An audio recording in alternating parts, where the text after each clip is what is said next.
එහෙම කතා කරනකොට මට එක උදාහරණයක් දෙන්න පුළුවන්. මන් ළඟට ආපු එක කාන්තාවක් කියනවා ඇත්තටම මැඩම් මම විවාහයේදී ගොඩාක් සල්ලි තියෙන කෙනෙක් තේරුවේ නෑ. මානසික හැඟීම් තියෙන පුද්ගලයෙක් මම හඳුනාගත්තා. මම හිතුවා මුළු ජීවිත කාලය පුරාවටම එයා මගේ සතුට වෙනුවෙන් වැඩ කරයි කියලා.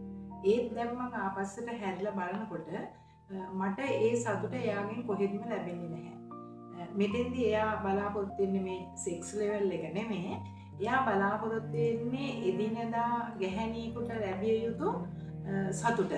ඒ කියන්නේ එයා මට කියනවා මම එයා සමග විවාහ වෙනකොට එයාට තිබ්බේ මැඩම් පුස්සයිකලයක්. එයා මාව මුණ ගැහෙන්න එනකොට මම රැකියාවක් කරා එයා මාව මුණ ගැහෙන්න එනකොට එයා හරි කැමති මගෙත් එක්ක අර පුස්සයිකලේ අල්ලගෙන පාර දිගට එන්න. එයා මට අපි දන්න කඩයක් තියෙනවා. ඒකෙන් ආප්ප ටිකක් අරගෙන අපි දෙන්න බොහෝම ලැබියාවෙන් පයින් එනවා. මම එතකොට හිතනවා මෙයා මගේ ජීවිතේම සුන්දර කරයි කියලා. ගොඩාක් මම උත්සාහ වෙලා අපේ පෞල් ජීවිතය අපි ගොඩාක් සාර්ථක විදිහට විසඳගත්තා.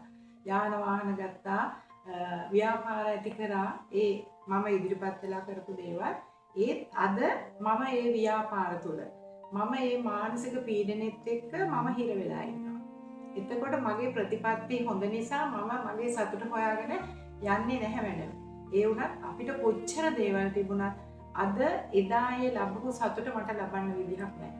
ඒ නිසා මම හිතනවා මනෝවිද්‍යානුකූලව අපි දියුණු වෙන්න අපේ ජීවිතත් අපි දියුණු කරගන්නට ඕනේ කියලා.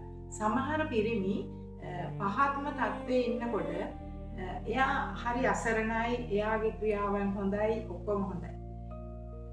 බොහෝ වෙලාවට මේ අයට මිල මුදල් ලැබෙනකොට අර උදව් කරපු කෙනත් අමතක කරලා එයා වෙන මන්මාවත් හොයාගෙන යනවා.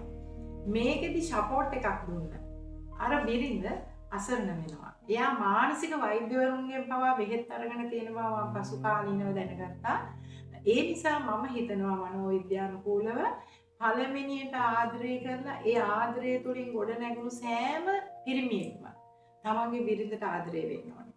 සතියට එක දවසක් හෝ ගමනක් විමනක් යන්නට ඇයගේ සතුට වෙනුවෙන් ක්‍රියා කරන්නට පිරිමි උත්සාහ කරනවා නම් මම හිතනවා ඒ පෞල් සංස්ථාව තවත් ලස්සන වෙනවා කියලා. මොකද හැමදාම තරුණ විදියට ජීවත් වෙන්නේ නැහැ මිනිස්සු. ඒ අය වයසට යනවා. ඒ වයසට ගියාම කවදා හරි අර පුද්ගලයන්ට සිද්ධ වෙනවා එක තැනකට වෙලා තමා කරපු වැරදි මෙනෙහි